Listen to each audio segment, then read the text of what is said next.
Hi, everyone. Welcome back. Season 2. We've been away for a little bit, few adventures here and there, but we're back. We're super excited for Season 2. This is going to be a really exciting season. We have a lot of fun interviews planned, a lot of really cool topics. And yeah, with that, we can get started. This is Season 2, Episode 1 of Living Language. With me today, I have Luis Guzman. He is not only our son, but he is also Global Voices sort of jack of all trades, does pretty much everything for the business.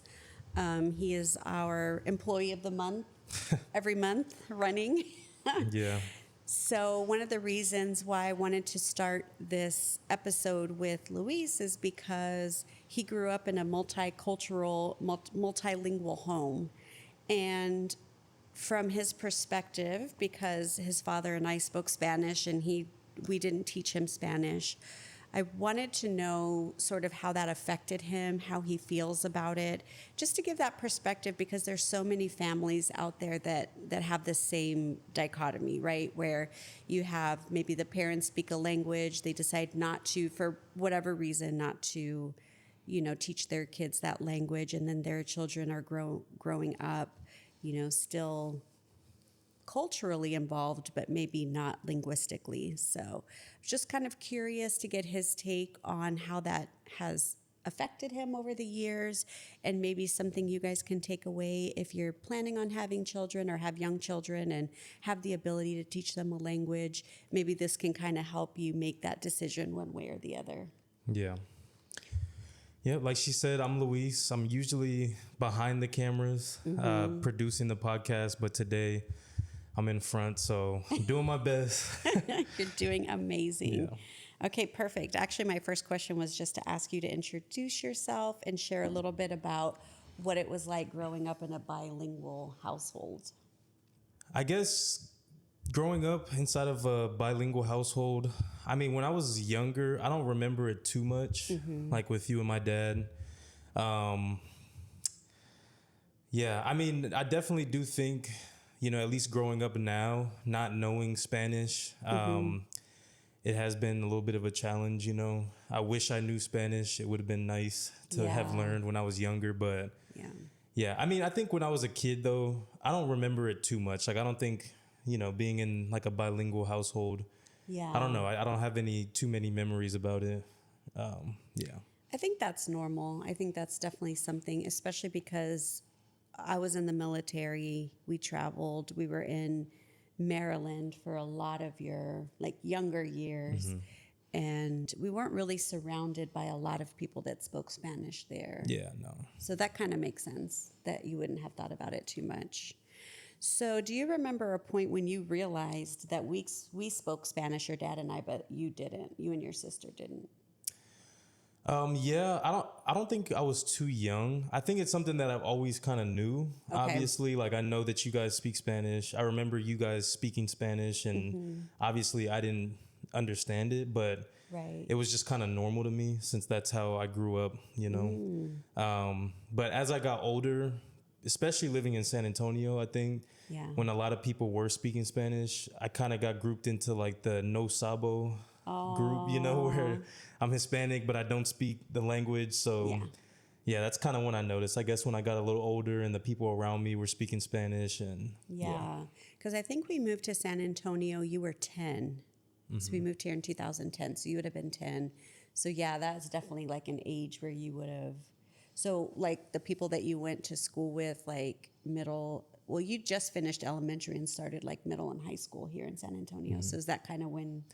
Yeah, I think so. Yeah, like I think once we moved back here, there were a lot more people speaking Spanish. And then obviously like my friend groups were kind of tailored to that too. Like I didn't have that many Hispanic friends that spoke Spanish. Interesting. Because I feel like the culture is kind of different. You know what I mean? Like, I don't know. But so I guess that's when I noticed. That's really interesting. Okay. And also kind of like to throw a little twist in there, when your dad and I got divorced was right before we moved back to San Antonio. So then it's kind of like that shift happened where there wasn't Spanish in the house, because who would I have spoken it with? Yeah. That's kind of interesting. Okay. What did language mean to you growing up? Was it something that you thought about, or was it just sort of something that was there? I think it was just something that was there, kind of. Okay. Like I said, it wasn't until I got a little older, then I really started feeling like I wish I knew Spanish, you know? Because I saw people speaking Spanish, or like if I'm in the store, especially being in San Antonio, like, I don't know. I feel like it would have been like a really good tool, I guess, or Useful skill. yeah, like a useful skill for me to have. But yeah, I mean, I didn't really see language as like too important until I got a little bit older, I think. Yeah, I think that's fair. And I was just kind of thinking about it in Maryland. There were probably people that spoke other languages, not Spanish. Yeah. Because Maryland was such a, at least where we lived, it was such a mix of so many different cultures. So, how do you feel knowing that you could have been raised bilingual, but you weren't? I think it's a little frustrating sometimes. But at the same time, like, I mean, the way that I was raised obviously made me who I am, you know, and like the experience that I had, the people that I met, the friends that I made, like, I feel like that would have been a lot different if I was bilingual. So, I mean, everything happens for a reason, you know, like I think I don't have any like regret or I wish I can, but it's just like that small piece of me that's like I wish I spoke Spanish, you know what I mean? Especially because I've seen so many times of like people approaching you Yeah. in stores or whatever, thinking that you speak Spanish. Yeah.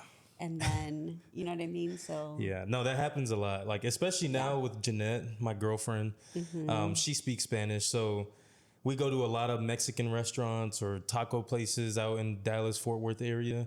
And all the time they talk to me in Spanish, or even just saying like, they say gracias to me. And I'm like, oh, thank you. Yeah. And my girlfriend teases me. She's like, you're supposed to say gracias back. I'm like, no, you could tell I don't speak Spanish. So I'll just stick to what I know. I don't think that's true, but I know what you're saying, because then it's like you almost like open up Pandora's box. Yeah, exactly. I don't want to make them think that I know Spanish, and then it goes from gracias or hola to now they're, you know, I'm 2 minutes deep and I'm just there with a blank stare like, That's funny. Yeah.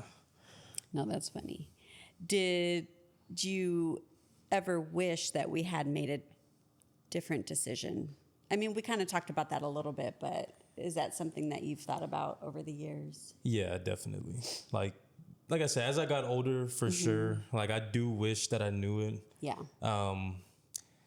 Yeah, especially now, I feel like more than ever. Yeah. Like I really do wish, like me having a bilingual girlfriend, and I'm around her family a lot, and yeah, like it would have been nice, you know. So I think I do wish that y'all would have taught me when I was younger. Yeah, I have definitely a lot of regrets about that, just because like we had the opportunity, and you know, it's definitely something that you have to be very mindful about. You really have to make the decision and be consistent with it, because you know, your older sister, we started teaching her Spanish, and then our niece lived with us at the time who only spoke Spanish. So that's all we spoke in the house.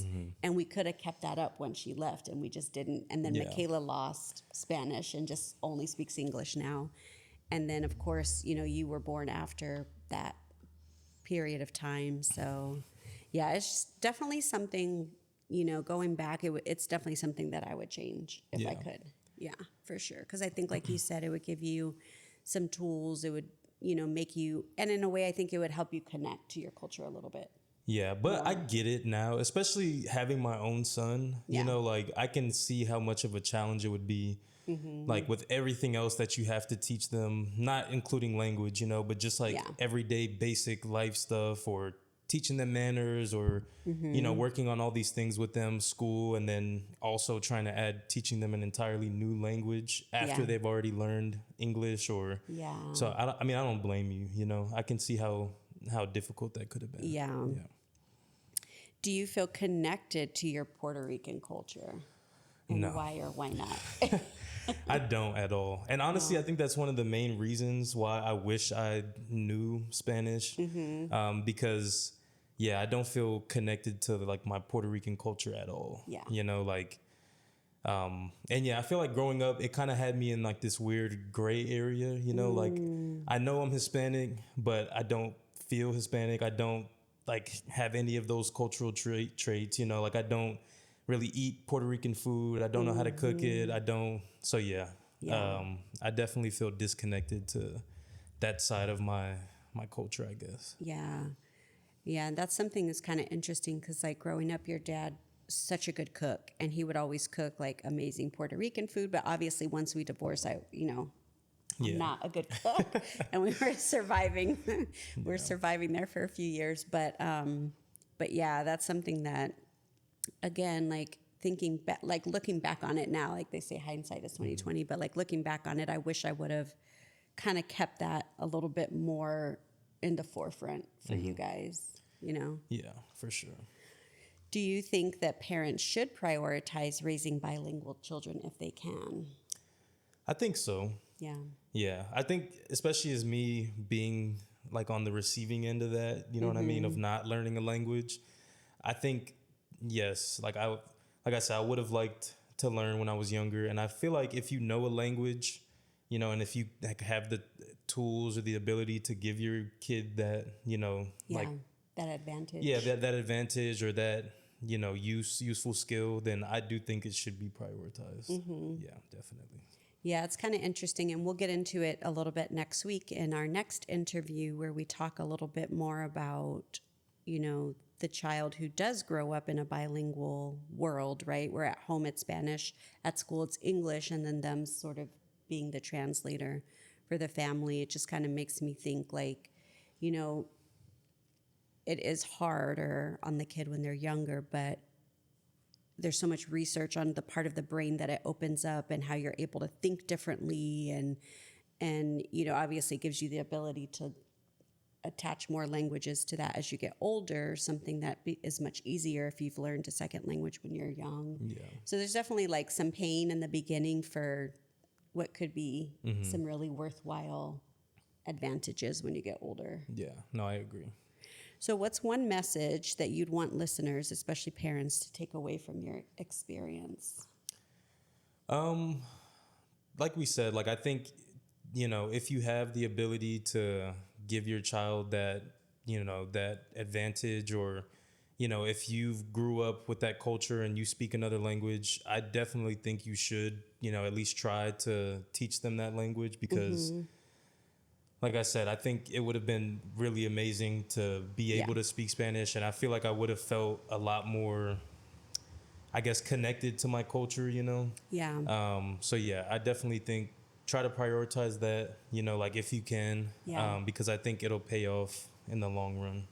It's kind of interesting because you guys know Dexter, right? He's not with us today, but he grew up in a household where they did speak Tagalog, but his parents didn't teach him.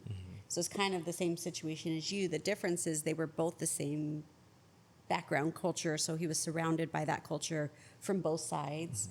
And, both of them obviously cooked and all the things, right? And family on both sides were the same culture. And so he was a lot more immersed in it than what you were. And then, joining the military, going to Guam, that's where he actually picked up the language. Of course, I'm sure he had the ear for it because he heard it his whole life.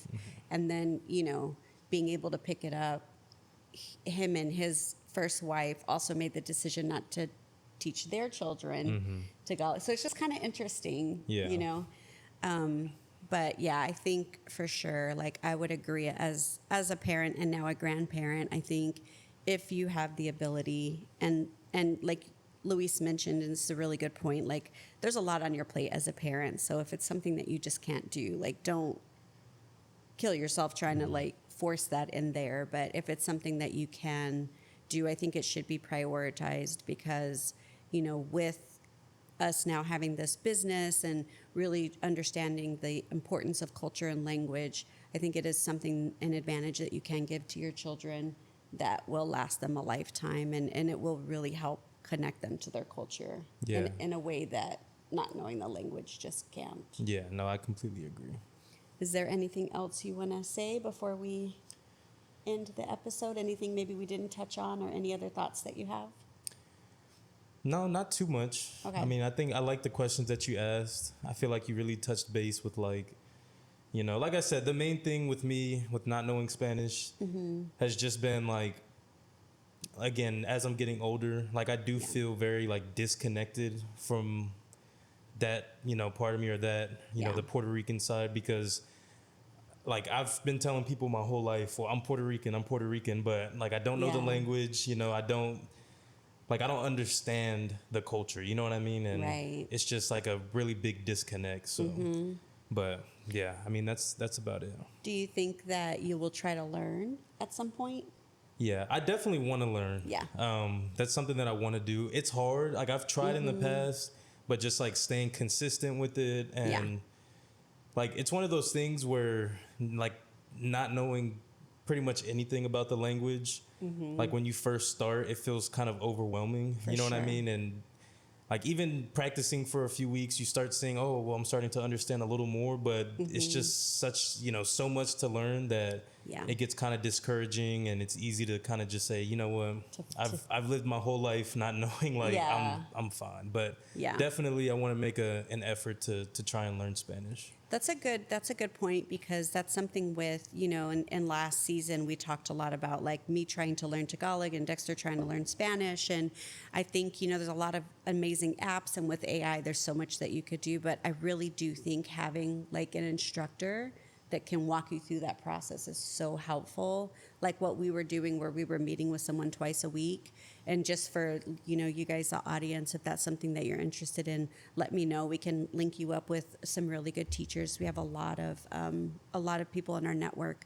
But I really do see the importance of that, because you can study on your own, you can use all the tools, but really having someone that knows how to guide you through the language to help you step through like some of the difficulties is really helpful. So yeah, I think honestly, I would do a lot better with like a one-on-one instructor, because I'm the type of person that like if I'm learning something, I have a million questions. You know what I mean? Like I'll ask you maybe the same thing in 10 different ways until it clicks in my head. Yeah. So I feel like having someone that actually understands the language and probably understands exactly the question that I'm asking and what I'm trying to get at. You know what I mean? I think that would probably help me out a lot. Yeah, these teachers that have seen hundreds and maybe even thousands of students over their, lifetime of teaching, that truly, that's true. They really do understand like where you're going to struggle. And, that's interesting.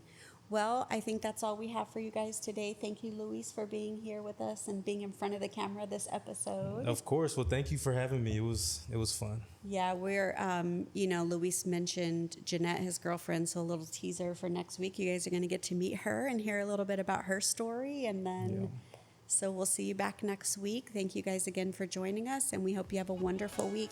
Bye, everybody. Bye.